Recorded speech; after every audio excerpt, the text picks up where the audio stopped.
So mga kapatid, nandito muli tayo sa ating Morning Revival Preview. So welcome sa ating Morning Revival Preview.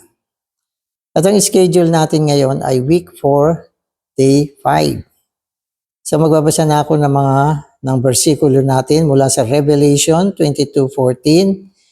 Blessed are those who wash their robes, that they may have right to the tree of life and may enter by the gates into the city. So ito ay muli eksena sa Bagong Jerusalem, na kung saan sinasabi sa atin ang karapatan na mapasa puno ng buhay. At ito ay yung hinugasan ang kanilang balabal, at ito ay para sa pagkakaroon ng karapatan tungo sa puno ng buhay. Amen. At sa John 14:6, Jesus said to him, I am the way, the reality, and the life. No one comes to me or comes to the Father except through me. Amen. So magbasa na tayo ng mga sinasabi dito sa mensaheng ito para makapasok tayo sa topic. Revelation 22:2 says, on this side and on that side of the river was the tree of life. That the one tree of life grows on the two sides of the river signifies that the tree of life is a vine that spreads and proceeds along the flow of the water of life for God's people to receive and enjoy. Amen. So, muli, binanggit sa atin yung senaryo na ang puno ng buhay ay makikita natin sa Bagong Jerusalem. Amen. At ito ay nakapwesto sa dalawang gilid, okay, ng ilog ng buhay. No? So sa dalawang gilid ng ilog ng buhay ay nandoon ang Tree of Life. So dati hindi ko maintindihan ito. Parang doon sa river, siyempre isang dalo yan ng ilog ng buhay. Yung Tree of Life nandun sa isang side at nandun din sa kabilang side. Parang dalawa. Sabi ko, bakit naging dalawa yung Tree of Life? Ang Tree of Life, alam naman natin, isang puno ng buhay lang yan.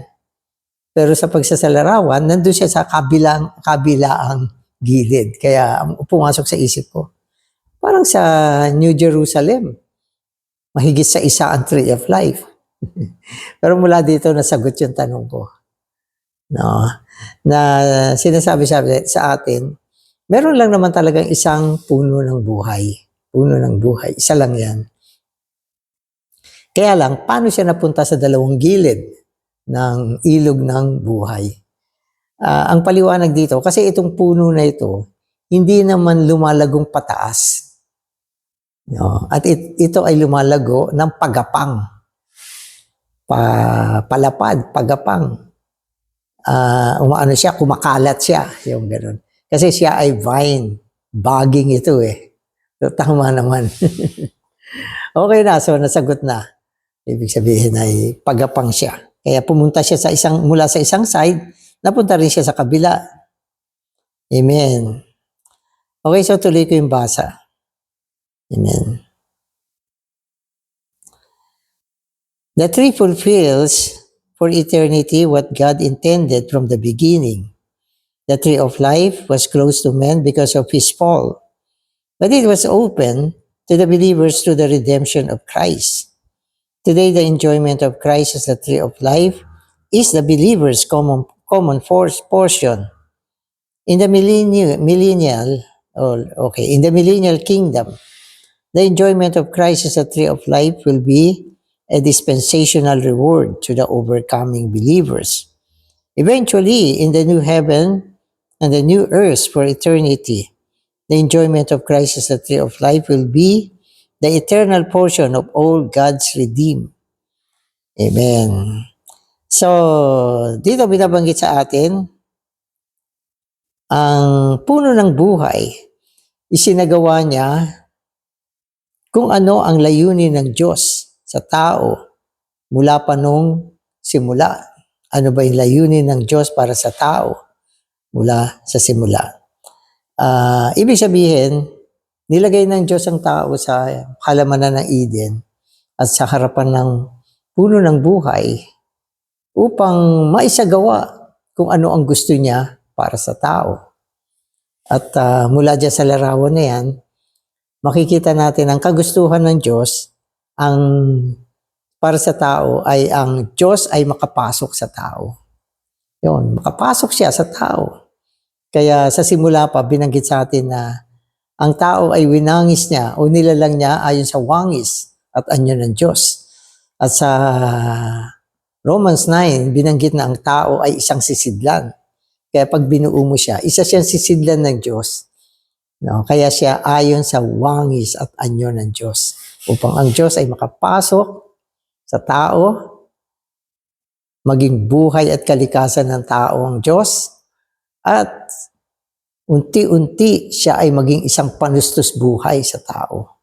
So yun ang layunin ng Diyos para sa tao. Kaya lang, nagka-problema sapagkat ang tao ay natisod. Kaya ang Diyos hindi naman niya ginibab ang tao dahil sa pagkatisod ng tao, ang Panginoon ay gumawa ng isang katubusan para sa tao. At ang katubusan na ito ay sinagawa niya bilang kordero ng Diyos. Siya ang naging tumutubos na kordero para sa tao. So ang konsepto ng kordero ay hain. Dahil natisod ang tao, ang Panginoon naging hain para sa tao. Upang sa halip na ang tao ang mamatay, siya ang namatay para sa tao. Binayaran niya ang kabayaran ng kasalanan, na walang iba kundi ang kanyang kamatayan. Okay, so sa pamamagitan ng katubusan, yung tao na ibalik uli sa Diyos. Naibalik uli sa Diyos. At sabagat tayo ay naibalik muli sa Diyos, kung ano yung gusto ng Diyos, naibalik din. At ito ay sinasagawa niya ngayon sa pamamagitan ng puno ng buhay. Kaya ang puno ng buhay ay sumasagisag kay Kristo bilang tustos ng buhay tungo sa tao. Nandyan pa rin siya. Kaya lang, naisingit yung gawain ng katubusan. Kung ang tao hindi nagkasala, ganun pa rin. Kailangan niya ng Diyos na nakikristo bilang panustos ng buhay.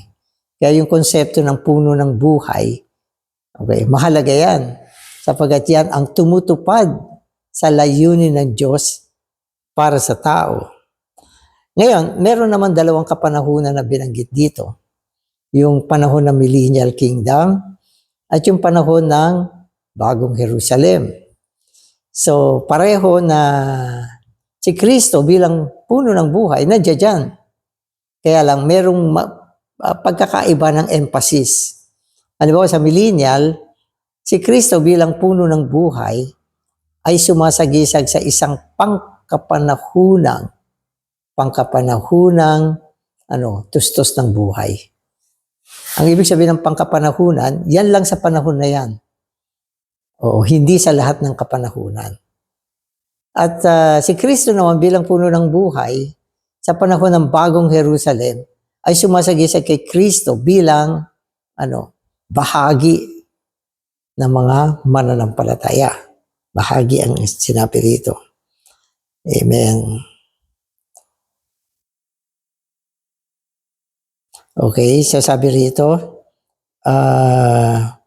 eventually at the new heaven and the new earth for eternity, the enjoyment of Christ as the tree of life will be an eternal portion of all God's redeemed, bilang walang hanggang layunin ng lahat ng mga natubos. Kasi sa millennial, hindi naman lahat nandiyan dyan sa kaharian. Yung mga overcomers lang ang nandoon. At ang bahagi nila kay Kristo ay pangkapanahunang bahagi bilang isang gantimpala. Pero sa millennial, walang hanggang bahagi. Walang hanggang bahagi. Okay, para sa lahat ng mga natubos. So, yun yung pagkakaiba. Amen. So, today's reading na ako. The tree of life as our life supply. First, Christ was the Lamb of God for our redemption. And then, the tree of life for our life supply. Christ's redemption is for imparting Himself into us as the life supply. Amen. So, yung puno ng buhay ay tustos ng buhay. Okay.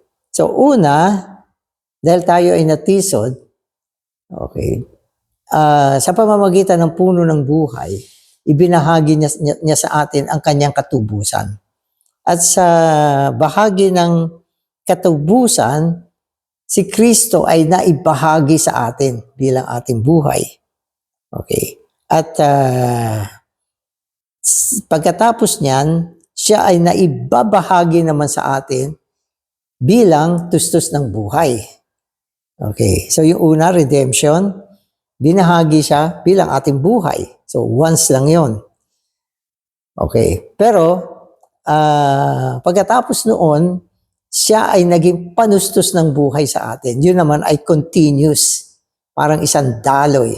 Nakatulad ng daloy ng ilog ng buhay. No? Tuloy-tuloy yan, dumadaloy. Hindi yan humihinto. Hindi yan humihinto. Pero sa redemption, isang pasok lang yan. Hindi tuloy-tuloy na pumapasok. Pag pumasok siya, revive and quickened na tayo. Nabigyan na tayo ng buhay, naisilang na tayo muli, natubos na tao, na tayo. Mga natubos na tao, tayo. Sa pamamagitan ng kanyang katubusan. Pero pagkatapos niyan, hindi yan hihinto. Siya naman ay magiging panustos ng buhay sa atin. Nakatulad ng paglalarawan ng tubig ng buhay na isang agos na tuloy-tuloy na umaagos tungo sa atin. So yan ang puno ng buhay. So ang puno ng buhay ngayon ay isang buhay na umaagos bilang tustos ng buhay. So it took me years to understand three things mentioned in Revelation 22, 1-2. So ano ba yung three things? Sabi niya, maraming taon bago naintindihan ito ni Brother Lee. So yung tatlong bagay dito ay yung street, river, at tree of life. So yung bagay na yan, taon ang binilang bago naintindihan niya, nagkaroon siya ng tamang pang-intindi. So basahin natin to. So sabi dito, the tree of life in the midst of the street is the river. Hence, the street spontaneously becomes two banks of the river. The tree of life grows, amen, as life on the banks of the river. The street, the river, and the tree are all interrelated. After you enter through the pearl gate and get on the golden street, you immediately have a life. You immediately have a flowing river. Along the flowing river, living water is the tree of life. This picture is very clear. Amen. So, saan ba tayo pumasok para makarating doon sa bagong Jerusalem? Sabi dito, pumasok tayo sa gates. Amen. Okay, so, pagkasabi rito, pumasok tayo sa pearl gate. Tama. So, yung pearlas na pintuan. So, ang pintuan dyan ay pearlas na sumasagisag sa kamatayan ng Panginoon upang ibunga ang buhay. So, yan yung pearl. So, tayo ay pumasok sa pearl gate. At nung makapasok tayo dyan, napunta tayo sa Golden Street. Okay. And then, mula sa Golden Street, nasumpungan natin ang daloy ng tubig ng buhay na siyang ilog. Okay. At sa pamamagitan ng tubig ng buhay, ano nangyari? Ano nangyari? Nasumpungan natin ang tree of life. So, 3 bagay yan. Amen. So, let us now apply this picture to our daily living. Suppose certain sisters go shopping in a department store. Even before she enters the store, the divine nature, as the inner streets, begin to regulate her. There is no word, but an inward regulating. The sister enters the store and picks up a certain item. The inward regulating says, drop it. But she excuses herself, telling herself that it is all right to buy that article this time and that she will not do it again. However, from that moment, the inner flow stops. So ito ay illustration na isang sister na pumunta doon sa shopping mall. At doon sa shopping mall, meron siya nagustuhang item. Nung dinampot niya yan, nagkaroon siya ng feeling. Amen. Yung feeling, sabi, drop it. Tawa mo yan. So, ibig sabihin, yung buhay na nasa loob niya, ayaw yung item niya yan. Pero, matigas ang kalooban nitong sister, hindi siya sumunod.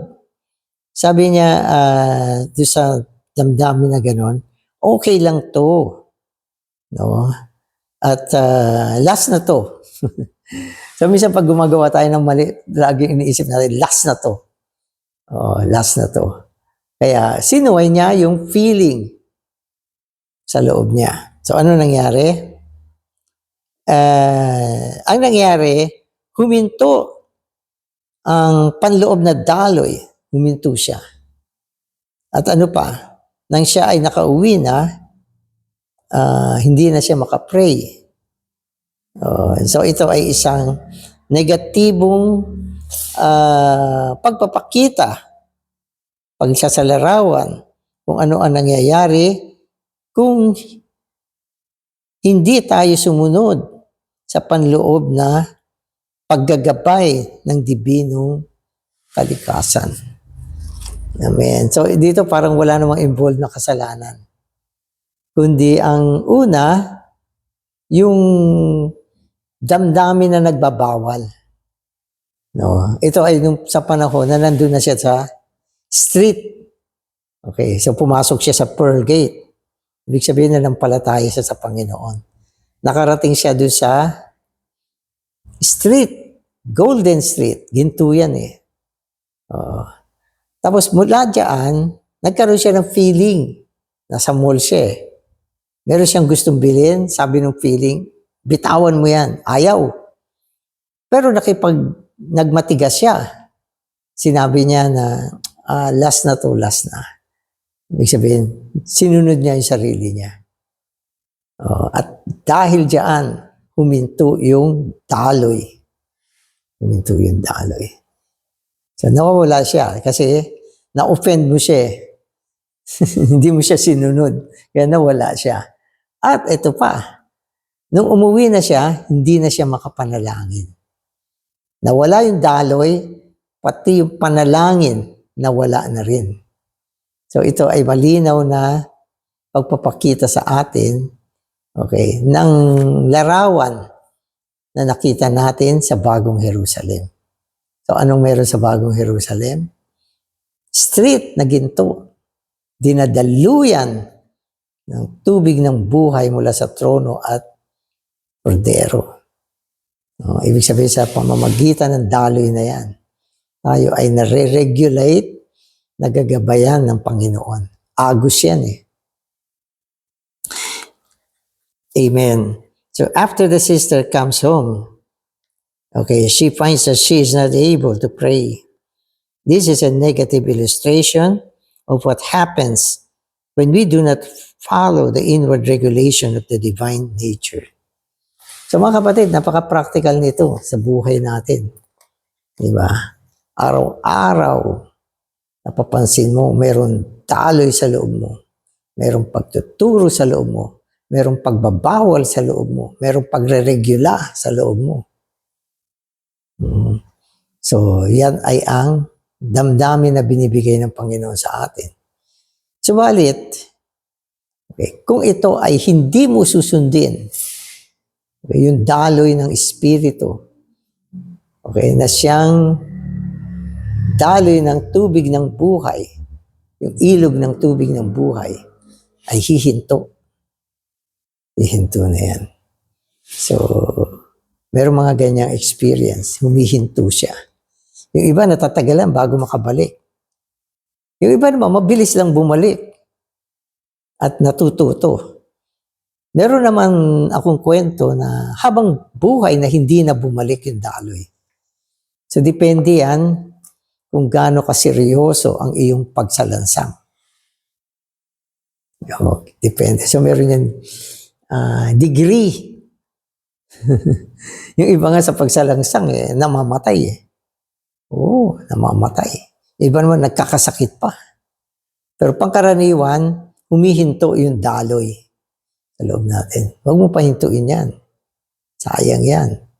Yan ay pagkawala ng isang matinding pagpapala sa bagong tipang ekonomiya ng Diyos. Sapagkat yan, daloy na yan, mga kapatid, diyan na idadala sa atin ang kayamanan ng Panginoon tungo sa daloy na ito. Kaya ang daloy na ito, papunta sa atin. Huwag mong pigilin yan at huwag kang gumawa ng anumang bagay para huminto yan. Kapag yan ay huminto, bilang isang mananampalataya, tayo ay matutuyo. Matutuyo. Mapapansin mo ang pagkatuyo. Ibig sabihin, napahinto mo yung daloy, hindi na siya bumabalik. Amen.